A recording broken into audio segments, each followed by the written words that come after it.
Good evening and welcome to Chicago Tonight. I'm Brandis Friedman. And I'm Paris Schutz. On the show tonight, I didn't want him to go to Roseland.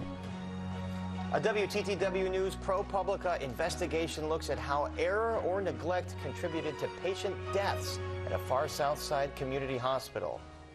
We have a weaponized Department of Justice and FBI. Former Attorney General Eric Holder on President Trump, the Supreme Court, and the threats he sees to American democracy. Our Spotlight Politics team follows the campaign cash flowing into the governor's race. This is a milestone in Chicago's history. With Google expanding into Chicago's iconic Thompson Center, what role will tech play in Chicago's future? And remembering the dead and celebrating life at the annual Dia de Muertos exhibit at the National Museum of Mexican Art in Pilsen. But first, some of today's top stories. Latino community leaders in Chicago are denouncing anti-black racism heard in a leaked audio recording of Los Angeles City Council President last year. We are both deeply disappointed and enraged at what we have heard and witnessed. This is a moment for restorative justice. And I say this knowing some of the individuals that were involved in this conversation. So I appeal to their better senses to come forward and show a way forward. Some of the controversial comments made by now former LA City Council President Nury Martinez, who is Latina, were made against the black child of a white city council member. She announced her resignation from the Los Angeles City Council today. Some Chicago older people are calling for more money in the city's 2023 budget to go toward expanding mental health services. I cannot vote for this budget if it does not fulfill the mayor's promise to invest in our city's public mental health clinics and make sure that people have the care that they need. Alderman Rosana Rodriguez-Sanchez of the 33rd Ward says she's been requesting a hearing to create a mental health crisis response model in the city that doesn't rely on police. Mayor Lori Lightfoot's proposed budget includes no new money for mental health programs, although there is still money the city will spend this year that's been earmarked for mental health from federal COVID-19 relief funds. The Food and Drug Administration authorizes updated COVID-19 boosters for children as young as 5. The move comes as federal health officials urge people to get boosted ahead of the holidays, fearing a surge in COVID-19 cases this winter. Vaccinating children has proven to be a challenge, though. The AP reports less than a third of 5 to 11-year-olds received the 2 primary doses that would even qualify them for the new booster. And coming up in the program, former U.S. Attorney General Eric Holder talks to us about some of his fears regarding American democracy. But first, deadly mistakes inside a Southside hospital. WTTW News and ProPublica investigate right after this. Chicago Tonight is made possible in part by Alexandra and John Nichols, the Jim and Kay Mabey family, the Polk Brothers Foundation, and the support of these donors.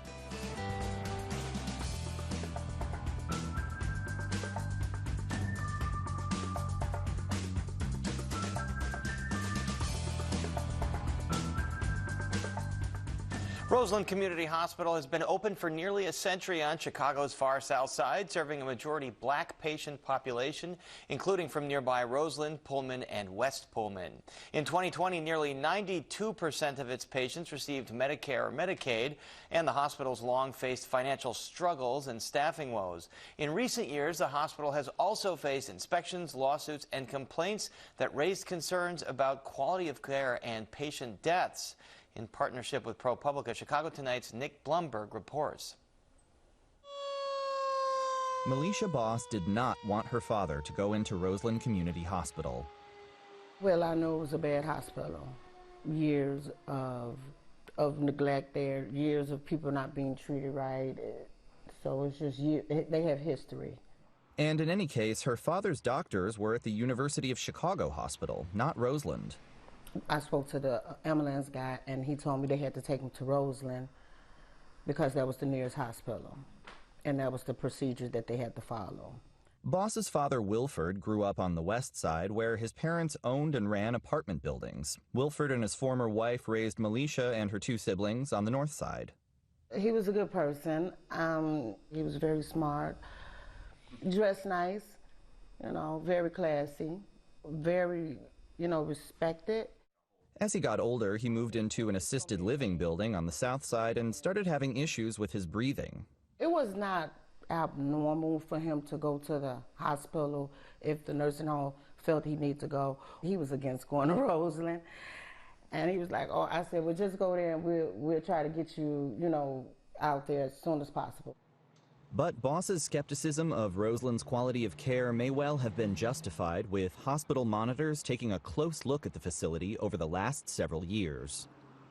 Over the course of the last 5 years, starting in 2017, Roseland has been subject to more deficiencies findings than any other hospital in the state. Since 2017, Roseland's received at least 72 citations for deficiencies in care, more than any other hospital in Illinois regulated by the Centers for Medicare and Medicaid Services. And since 2017, Roseland received 8 citations for putting patients in immediate jeopardy of injury or death. They, in 2020, were hit with an immediate jeopardy warning after a pregnant woman was admitted here to the hospital but did not receive the required medical assessment. That woman later died. They've also been hit with various different deficiencies related to immediate jeopardy situations related to the level of staffing here at Roseland and the level of supervision that those staffers actually provided to patients. Since 2020, errors or neglect have contributed to the deaths of at least 7 Roseland patients, according to federal reports. At least 1 patient was pregnant.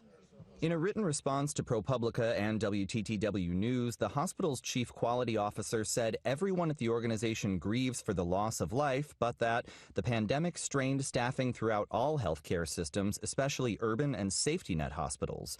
Roseland's experiences mirror those of other hospitals and caregivers over the past nearly 3 years. But staffing problems at Roseland predate COVID-19, as the hospital's former emergency department director told WTTW News in 2016. There's a chronic shortage because there's a challenge in recruiting staff members to work in a community hospital. Hospital CEO Tim Egan declined to speak with WTTW News and ProPublica for this story, but back in 2016, he had a dire warning for what could happen if the hospital closed. Oh, I think people would absolutely die. There's no question about it. Anyone from outside this community can say the ambulances can take the patients to the next hospital. Well, you can see on the map the next hospital is 7 miles away, and that's life or death time for a patient who's critically injured. A representative for Egan says in a statement he is proud of the heroism of the Roseland Hospital staff and the community they are privileged to serve. Despite the critical role the hospital sees itself playing, experts say even 1 immediate jeopardy citation is a serious breach in care. The hospital is now back in good standing with regulators. In order to stay in good standing after putting patients in immediate jeopardy 8 times in the last 5 years, the hospital was required to put a corrective plan in place that it said would enhance the safety culture of the entire hospital, unit by unit. The hospital is currently in good standing, but that doesn't necessarily guarantee that the deeper systemic problems that may plague the hospital are corrected. That hospital is in trouble, and it needs to take these citations seriously. Lisa McGiffert spent 15 years running the Safe Patient Project for Consumer Reports and now leads the Patient Safety Action Network. She says hospitals have to meet federal standards for things like infection control, nurse-to-patient ratios, and air quality.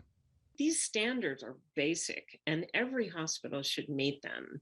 Some hospitals may be able to meet them with more bells and whistles than others, but I believe the standards should be the same, and that no matter where patients live and go to the hospital, they should expect those same standards. In a statement, Egan's representative says the entire staff of Roseland Hospital served the disinvested community of the far south side of Chicago through the global pandemic, the challenges of which the hospital and the community continue to face to this day. Severely ill patients from our community presented in our safety net hospital's emergency department, and sadly, some did not survive. One of those patients was Melisha Boss's father, Wilford. He went into Roseland on a Friday morning in June of last year. He was pronounced dead hours later. And, you know, his birthday just passed. I know that I still haven't been able to grieve, and I know that that's important. So I'm just at the point, I won't say numb because I know everything has happened, but just the grieving process hasn't came for me yet. According to a whistleblower's allegation, Boss shouldn't have had to grieve. A complaint filed with state health officials by a former Roseland physician says the ER doctor who treated Wilford Boss didn't recognize that Boss was in respiratory distress and failed to act quickly enough after multiple nurses came directly to him asking him to intubate and stabilize the patient's airway. Yeah, that's bad. Melisha Boss saw the complaint for the first time when we sat down for an interview. It's just sad. It's so sad.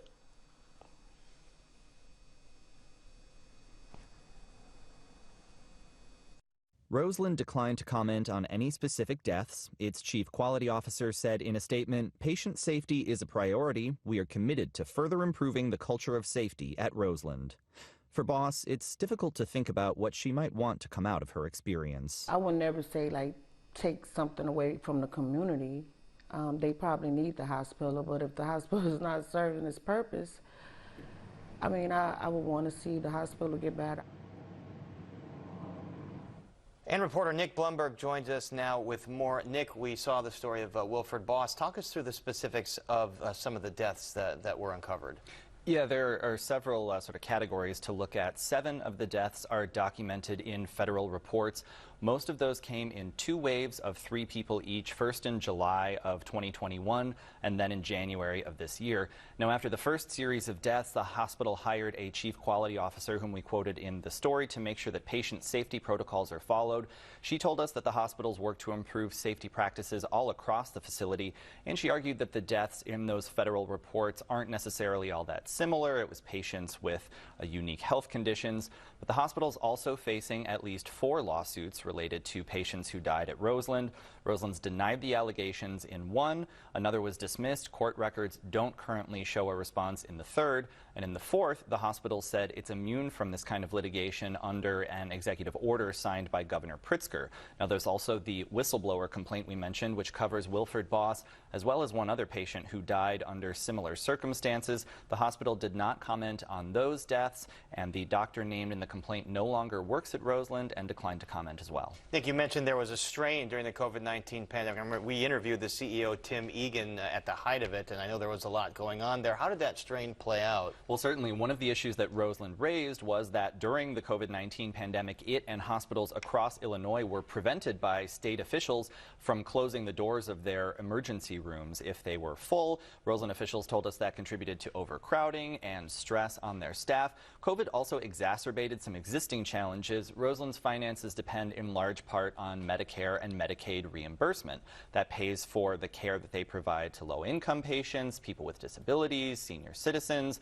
Roseland's long complained that the reimbursements come in really slowly, forcing it to operate on pretty slim margins. And so you say in the piece that the hospital is back in good standing, but what did you hear from the state and federal regulators? Well, the Federal Centers for Medicare and Medicaid Services and the State Public Health Department, they didn't want to comment on any of the specific deaths or cases that we covered, but an Illinois Public Health Department spokesperson did tell us that, yes, in the corrective actions that Roseland took in the wake of the 2021 immediate jeopardy citations were sufficient. The warnings have been lifted and the hospital's back in good standing, but patient safety and hospital experts say that doesn't necessarily mean that all of the systemic problems have been addressed. All right, Nick Blumberg, great reporting. Thanks very much. And now we go to Brandis for a one-on-one with a former U.S. Attorney General. Brandis.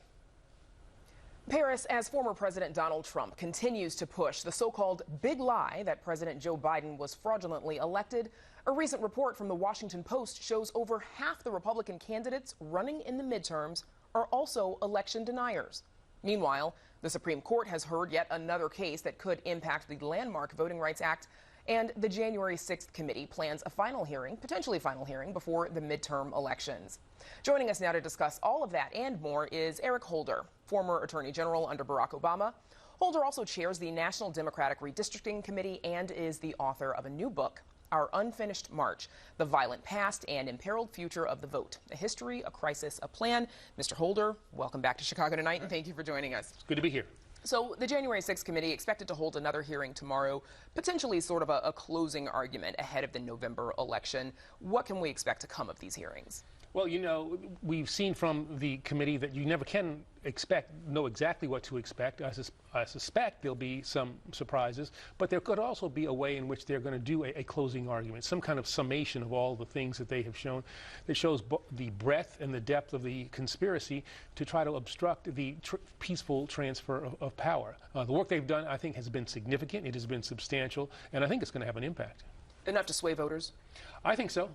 You know, as I've been around the country, people are starting to be concerned about the fate of our democracy, the concern that our democracy is under attack. And I think a significant part of that is as a result of the work that the January 6th committee has done.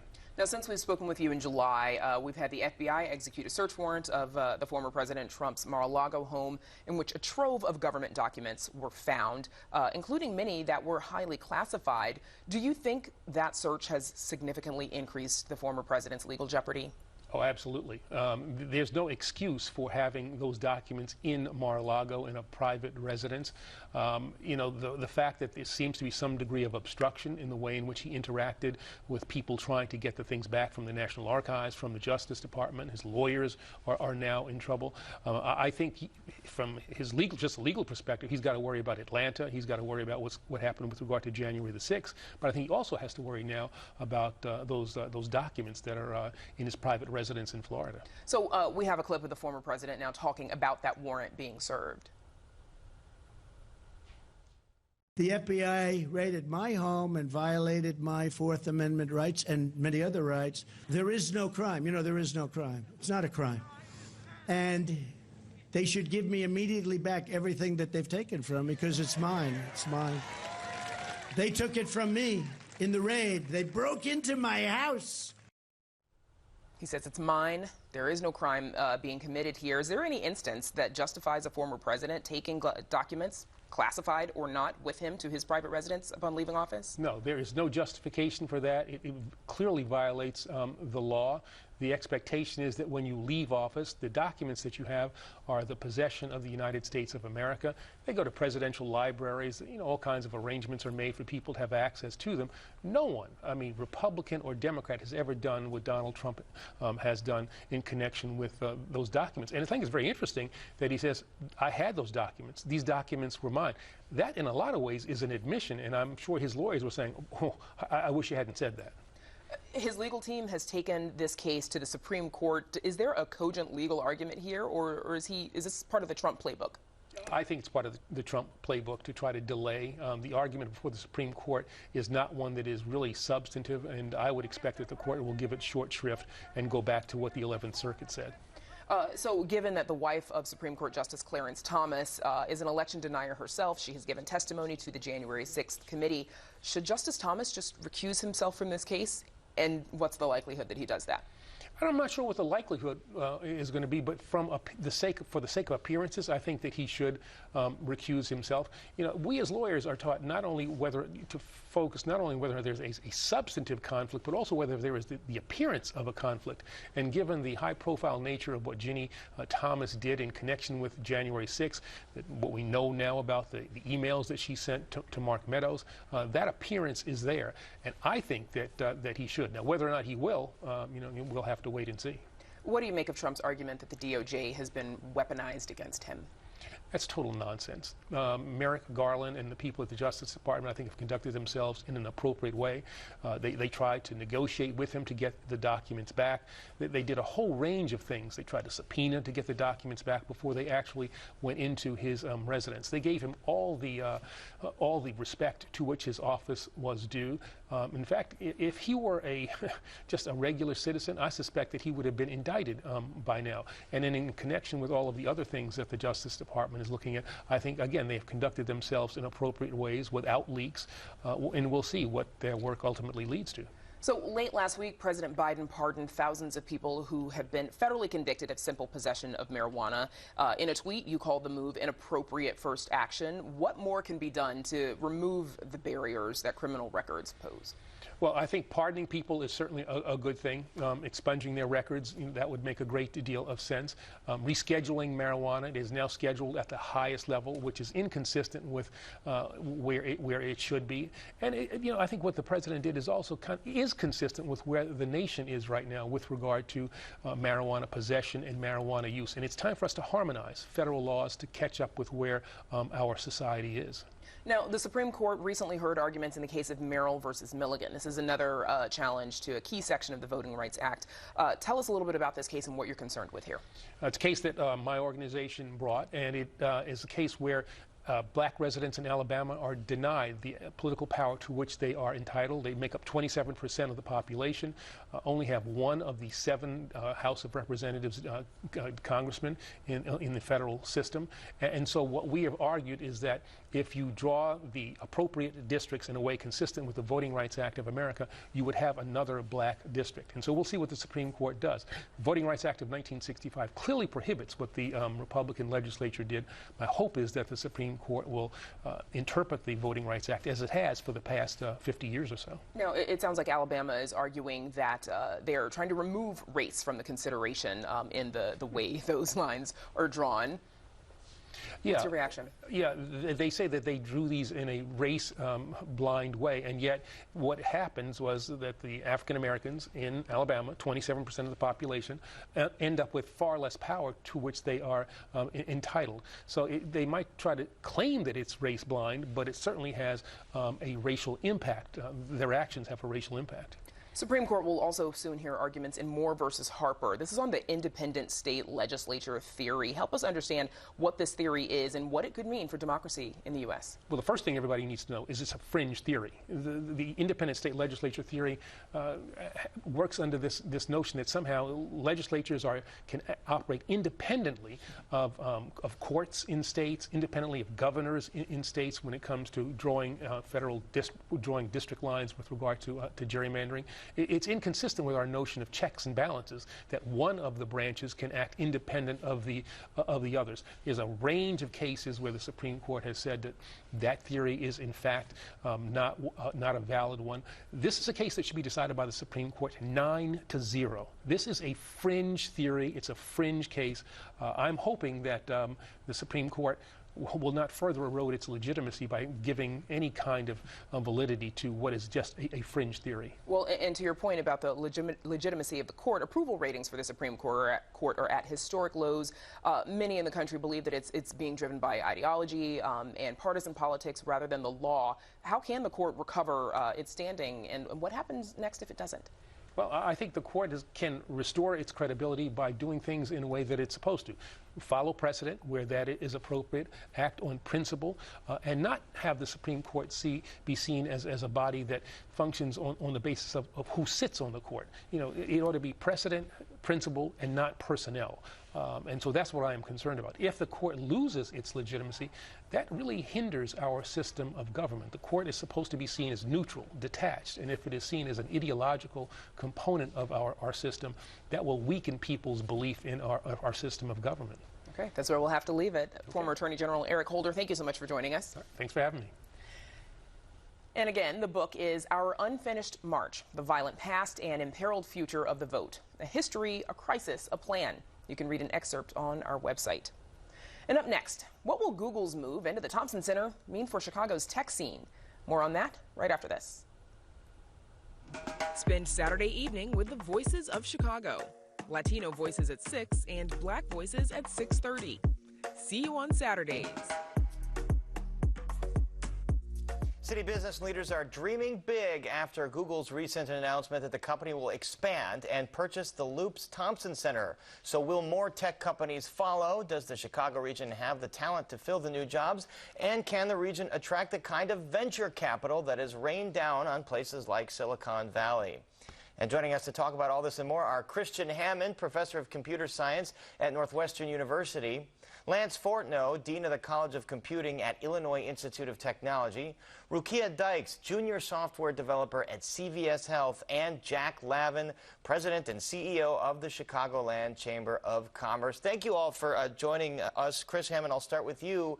Do you think Google's expansion and move to the Thompson Center signals that this major company believes Chicago has the potential to grow into a bigger tech hub than it is?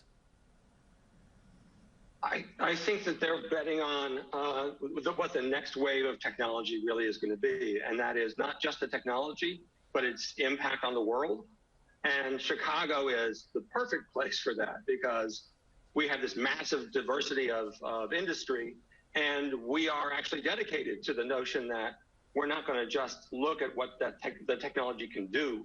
We're going to look at what it can do for us. And so, absolutely, I think that it was an absolutely great step on their part. Well, Chris, what kind of areas are we talking about here? You mean in terms of impact? No, sectors. Sectors. What kind of things that? Certainly medicine. We have a real growth in terms of medical technology. Certainly coming out of the universities. Manufacturing. The P33. A group has been putting themselves behind business services and the use of automation in making them more efficient and less onerous. And actually, quite truthfully, from my perspective, looking at it from the point of view of law and education and journalism as well. And we are absolutely primed to be in a place where we can be, actually, oddly enough, we can be leaders in not the technology by itself, which I think is uninteresting, but the technology as applied to real problems. And we are the city that works, and we work on real problems. And this is where the diversity of the city's economy comes into play. Jack Lavin, what are the ripple effects of Google's move to the Loop on other potential startups that might want to follow suit? Yeah, absolutely, Paris. And I would just add on to what Chris said. We recently released a study called the Chicago Tech Effect done by the Chicagoland Chamber. And it shows it's 18% of our workforce, tech. Tech is 17% of our economy, and it represents the diverse industries that we have. And just like Chris said, that's why we're going to be successful with tech, because tech is in everything. And talent is the number one asset. And we have the talent here. We have the tech talent. So it's not, we could be a tech hub. We are a tech hub, and we should celebrate that. And Google planted their flag in Fulton Market 20 years ago. Look at the tremendous catalyst of growth that was. Now they're doubling down in Chicago on the LaSalle Street corridor. I think we had Karen Souder, president of Global Client Services of Google, at our annual meeting. And I think she said for every one Google job, 4 jobs are created. So there's a tremendous opportunity for growth, a catalyst for growth. We have all the great things in Chicago. We have diversity and depth of talent second to none. We're affordable. We're a welcoming place, and we're a fun place. And so young talent wants to be here. And I think that's part of why Google made this significant investment. Speaking of some of that young talent, we have some here. Rukia Dykes, you're from Chicago, born and raised. Did you find that it was easy to break into the tech world in Chicago, easy to get the education, easy to find the jobs? So what I would say is Chicago was a great place to start, but it was by far easy just because of lack of representation in the field as today. And kind of going along with what Jack and Chris were saying, the talent is here. We just need that assistance. So I was able to get that assistance to break in through the tech industry seamlessly through the company that I currently work for, Interact. And I'm currently contracted with CVS now. So having that platform to kind of jumpstart my career really made all of the difference. And I'm so happy that I'm able to stay here in Chicago, where I'm from. And Lance Fortneau, there's certainly no lack of institutions. I mean, you say stay here in Chicago. We all know the founders of PayPal went to U of I and then they left. So how does Chicago keep the talent that comes out of IIT and U of I and Notre Dame and U of C and Northwestern and DePaul and so on and so on? I think we I think the moves of companies like Google and the big startup industry that we have, I think we had about a dozen unicorns last year in the city of Chicago. I think it helps to be a big draw. And, it is part of our mission to help create a diverse tech force for the city of Chicago. And I think it is important for us to make sure that we partner with a lot of the companies in the city, providing internships and other opportunities, and work with the schools in Chicago to provide pathways that lead them into great tech careers. And it's not as well known, but Chicago actually has the second largest number of universities after Boston. So we have a great source of talent, especially in the computing field. And I think that we can help provide talent at companies, the big like Google and small like the startups that we see, really succeed in the city. Chris, what about that? How do you keep the talent at Northwestern from leaving for Silicon Valley or for New York? It's hard. It's hard. It used to be that for University of Illinois, Northwestern, U of C, you get your bachelor's, you get your master's in computer science in particular. You call Uber and you go to O'Hare. That's what we would do. I think I think the Google step helps us grow the ecosystem, because you don't need it. It's not a job or a job or a job. You need to know, if you're a developer, that there are a string of 15 jobs ahead of you in your career, and you can move up and and get better. But also, I think the city needs to understand that, it's people like Rukia. That is, were you born in Chicago? Yes. Yeah. So born in Chicago, raised in Chicago, trained in Chicago, work in Chicago. And the universities have got to go beyond, I really believe this, the universities have got to go beyond their mission, which is a global mission, to actually have that moment where they say, look, what we're going to do is we're going to help the Chicago infrastructure grow, the Chicago, Chicago tech skills grow, and actually start stepping outside of our walls into the streets of Chicago to help move people forward. Let me pose that to you, Rukia. How do universities, how does the city create those pipelines for students like you that came from the South Side or the West Side or the North Side or the suburbs?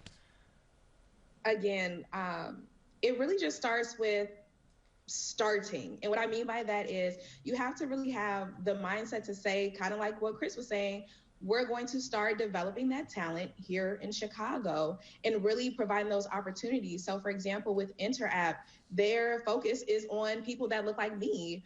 We're really not in the industry a lot, and that's kind of restricting sometimes to not be represented.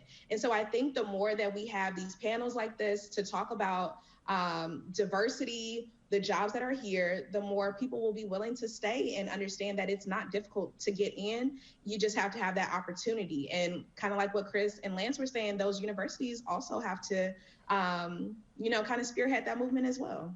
And a big part of keeping companies here and growing companies here, Jack Levin, venture capital, where Chicago's kind of lagged some of the other major metros. How do you improve the VC environment here? Yeah, that's a great question, Paris. And we also remember we are a tech hub. We are a tech hub. We need to embrace it. But we didn't get here by accident. We had policies to put in place. We had early stage capital. We had the development of 1871 through the Chicagoland Entrepreneurial Center, which was incubated in the Chicagoland Chamber.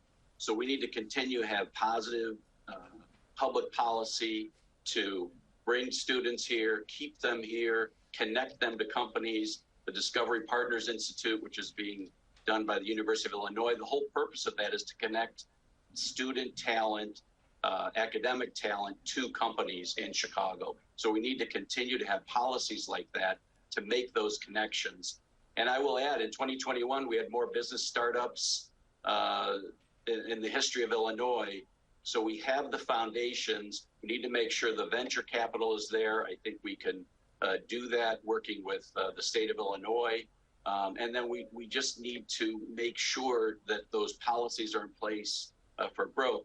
Listen, we have affordable living here. We have a quality of life. We have diversity. We have all the ingredients here in Chicago, and we just need to make sure that talent's here. And by the way, our studies show that there were more women founders of tech companies in this tech hub in Chicago than anywhere else in the country. And while we have a lot of work to do on diversity of talent, we're beating a lot of other cities. So the foundations are there to continue to grow. And as Rukia said, there's opportunity for us to grow. A lot of opportunities to grow, but a lot of good metrics there. Lance, so you're an educator at IIT. How do you prepare your students to enter the workplace for the jobs that exist now and the jobs that are going to exist?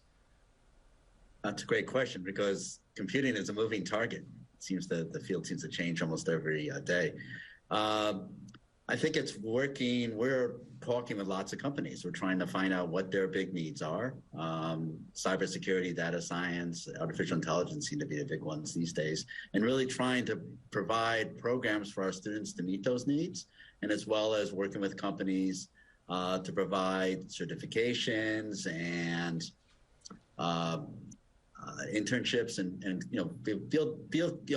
work with the companies to make sure that our students fit their needs and can find a way that they can be successful in their careers in the future. All right. And we're also working with the schools to try to get talent to come in.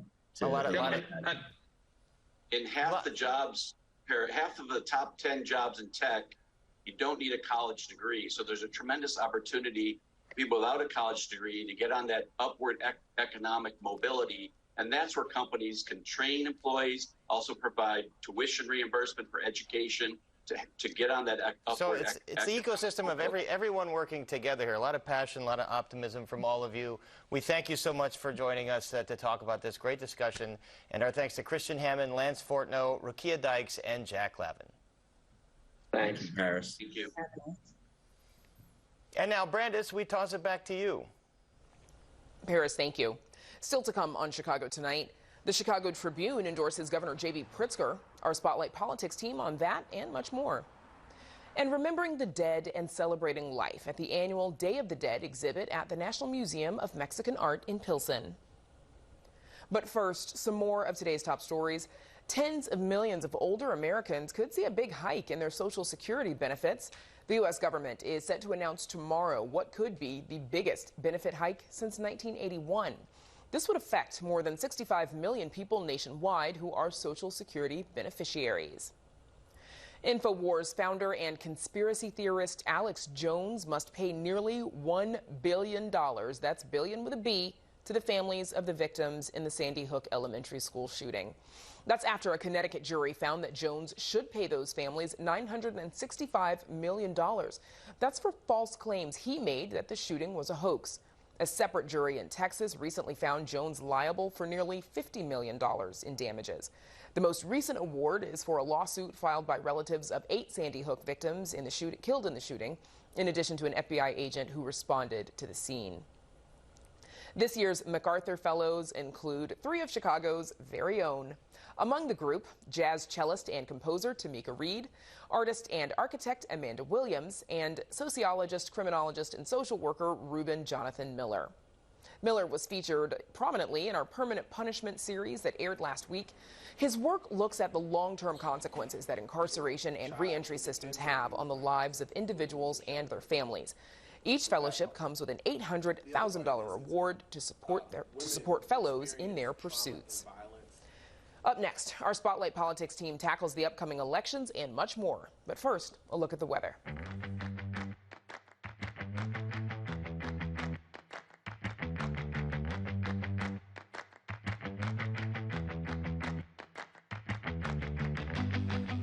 Mayor Lori Lightfoot uses her 2023 budget to show off progressive policies despite being at odds with Chicago's progressive political community. Big cash is flowing into the governor race from GOP megadonor Richard Uihlein, plus endorsements are still rolling in for the November election from both politicians and newspapers. Here with all that and more are, of course, Amanda Vinicky, Heather Sharon, and Paris Schutz. Welcome back, gang. So last week, Mayor Lightfoot's budget was unveiled. She says with it, she can build on her progressive accomplishments. Here she is. What I have asked this body to do over 3 successive years, and now again today, with a 4th budget, is to be bold with me, to continue to right historic wrongs, so that all of our residents who call this beloved city home will benefit and be able to fulfill their God-given potential.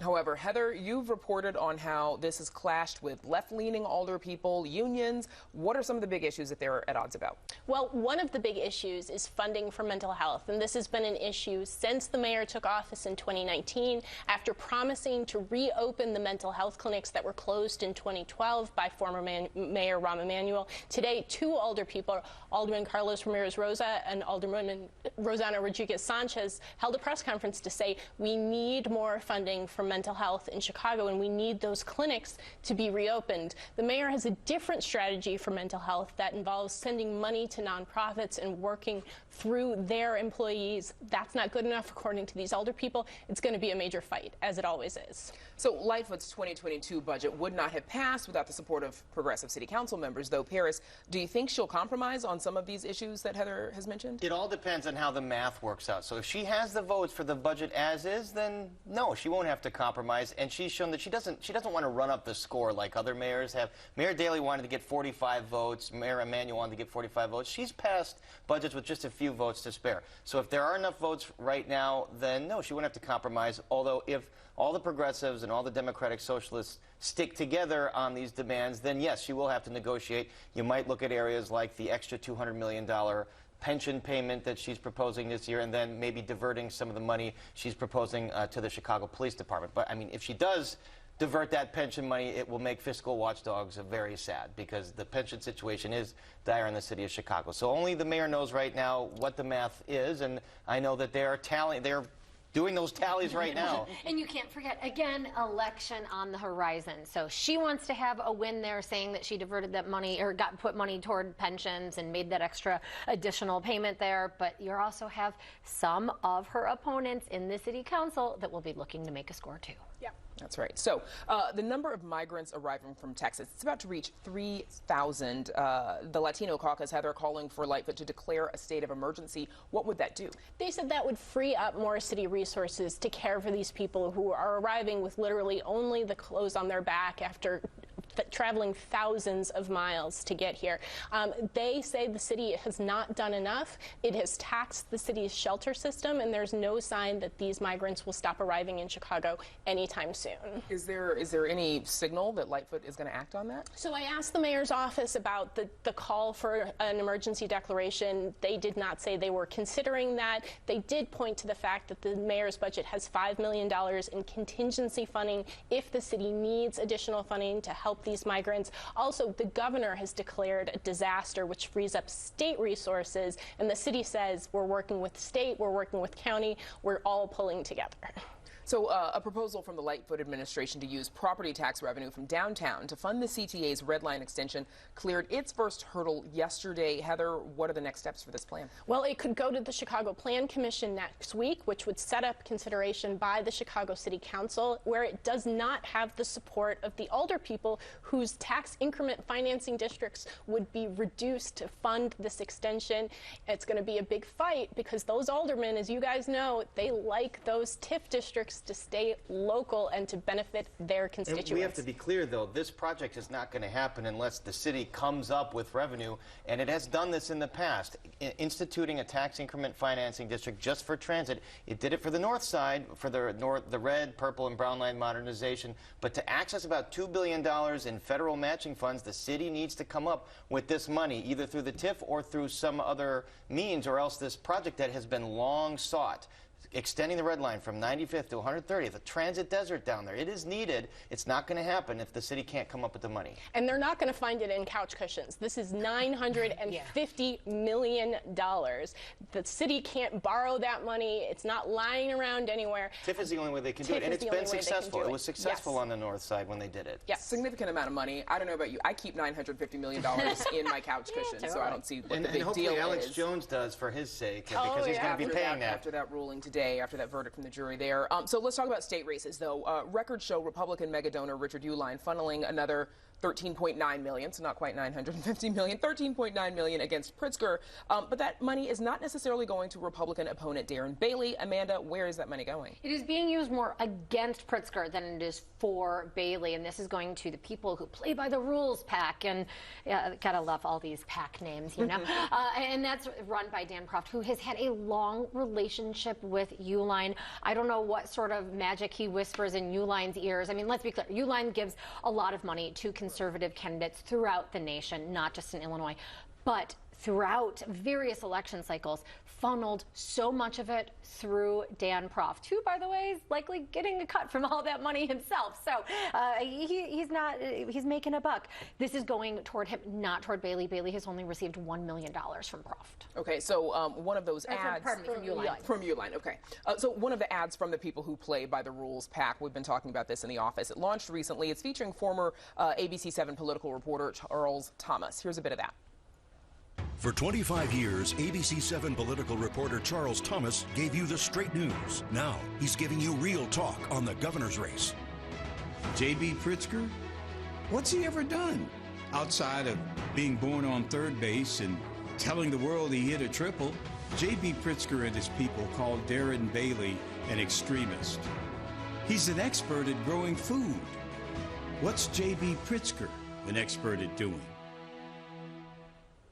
So, Paris, what do you make of this? Well, I mean, J.B. Pritzker, whether you like him or not, he has run the state of Illinois for 4 years, so he's done that. You know, Charles Thomas was a great political reporter at Channel 7. I really looked up to him. He was a friend, and I don't know what to make of this ad, although, you know, I think that the folks putting on this ad, they want to use news people to kind of legitimize their message. On a smaller scale, you see it when you see news clips. You know, Pritzker has ads touting news clips that the budget is great and the credit rating is going up. You know, we don't approve of those kinds of things being used, but they don't need our approval for that. Right, those are taken straight from the air, from the show. Brenda, you're in one, I believe. I mean, yes, from a newscast. Yeah. We are aware. It is a very different sort of thing than having a journalist, by the way, a former journalist, but who does sort of lend that credibility, who has been paid, you can look it up on the State Board of Elections, paid $50,000. Charles Thomas received to do that. And I think why it has caused a lot of talk in journalism circles is because you are fending off attacks of fake news. Further, you do question what sort of reaction would this be if it, depending on another candidate? Is it because it is Bailey? I think there would still be very much discussion, but also $50,000. What is that paying for at a time where journalism is really And Heather, talk a little bit about the people who play by the rules PAC and sort of like how this plays into their larger network of fake newspapers from conservative radio host Dan Proft. So this is the same people who have sent, you know, pretend newspapers to people in Chicago and in the suburbs saying that, you know, Governor Pritzker was basically presiding over chaos and all sorts of things that were at best misleading and actually false. So this is a sense to try to legitimize attacks on Pritzker, and they're doing that by using the really decades of goodwill that Charles Thomas generated by a, you know, respected and really loved political reporter. I was on the floor of the council on his last day. The mayor paid tribute to him. It was a wonderful moment, and I think it sort of gives us all a little bit of a pit in our stomach because we strive, especially here at WTTW, I'm glad to say, to be very fair and very objective. So also in endorsement news, the Chicago Tribune's editorial board endorsing Governor Pritzker for re-election, saying that they, quote, we appreciate Bailey's commitment to public service and his passion for the people of Illinois, but our endorsement for Illinois governor goes to Pritzker. Paris, what's their reasoning? Well, this is so interesting because Pritzker refused to sit for an interview with the editorial board for their endorsement session. He has trashed their editorial page. He thinks they've been unfair to him. But still, Chris Jones, the head of the editorials there, said that Pritzker, he did an admirable job during the pandemic of communicating to people. May not have gotten every decision right, but in the moment it was clear he was acting on the best advice and information he was getting. He also, the editorial also touts his fiscal management of the state and basically says that Bailey is against abortion. The editorial page has been pro-abortion, thinks Illinois should stay a state that is pro-abortion and is they don't like Bailey's stance on guns either. So kind of begrudgingly giving. By the way, right. They also said that Bailey has not done enough to disavow Trump, whose endorsement he received in the primary, though he's tried to sort of back away in the general, which has been an interesting dance that Bailey has done there. Amanda, we've got about 30 seconds left. 2 competitive Illinois Supreme Court contests in this election cycle. What's at stake? What's at stake is, depending on who you talk to a lot, we don't know, of course, what is going to come before the court. There are those who are for abortion rights that say they believe anybody who is against abortion could certainly send any number of Illinois laws to the state's high court. But by the way, it is not just abortion. Of course, you have pensions, redistricting. These are things that sort of have taken on a partisan tone, it seems, when they go before the court, although the court is supposed to be non-partisan. Of course. That is Spotlight Politics. Paris Schatz, Amanda Vinicky, Heather Sharon. Thanks, gang. Up next, we visit the annual Dia de los Muertos exhibit at the National Museum of Mexican Art in Pilsen. Stay with us.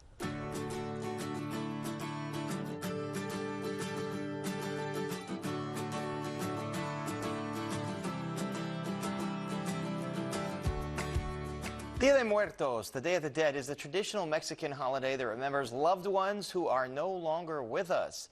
Chicago Tonight visited the National Museum of Mexican Art, where for the 36th year they're presenting an ever-changing art exhibit that celebrates love and loss. Producer Mark Vitale has the story.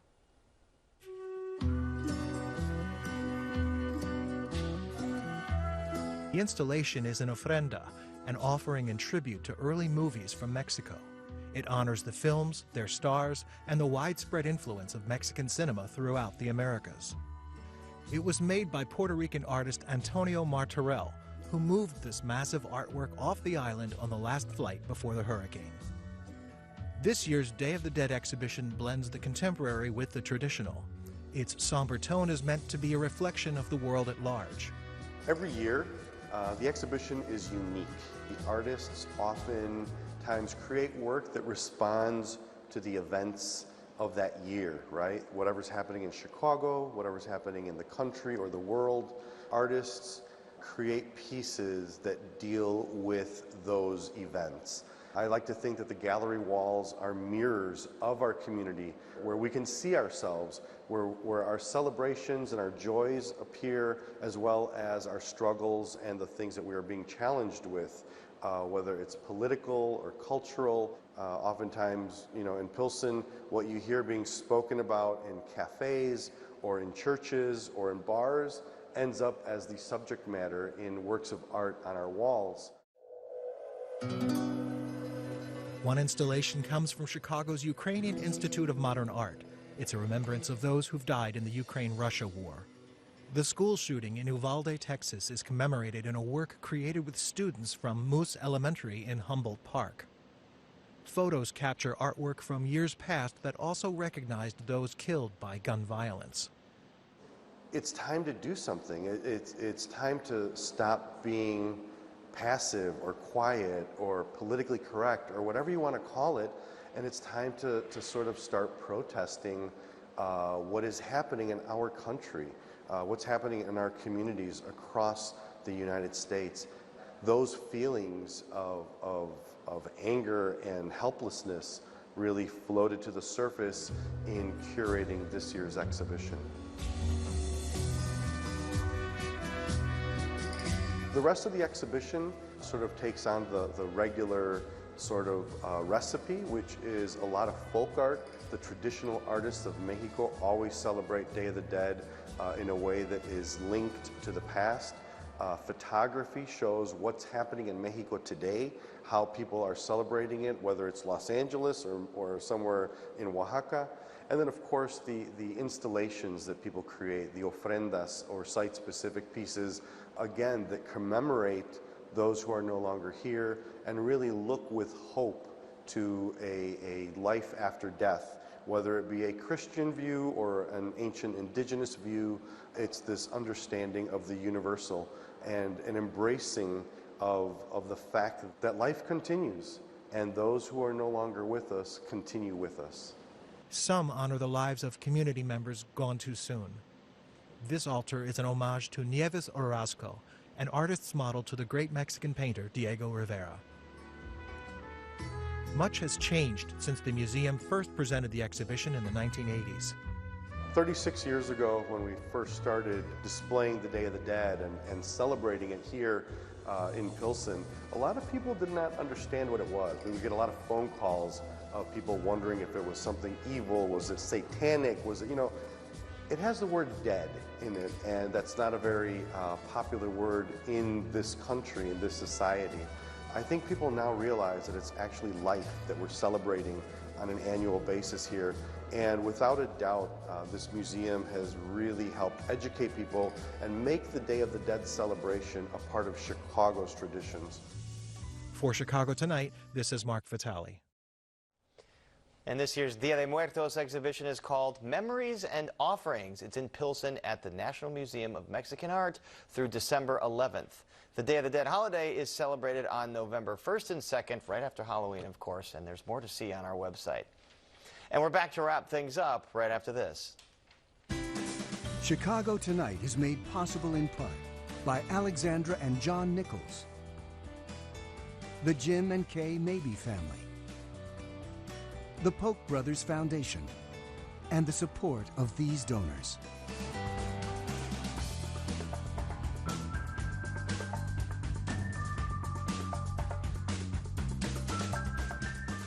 And that's our show for this Wednesday night. Don't forget to stay connected with us by signing up for our daily briefing. And you can get Chicago Tonight streamed on Facebook, YouTube, and our website, WTTW.com/news. You can also get the show via podcast and the PBS video app. And please join us tomorrow night live at 7. We're live in Austin, where community efforts to help residents displaced by last month's building explosion are currently underway. And to look at a professional ballet company for their showcase dedicated to mental health. Now, for all of us here at Chicago Tonight, I'm Brandis Friedman. And I'm Paris Schutz. Thank you all so much for watching. Stay healthy and safe, and have a great night.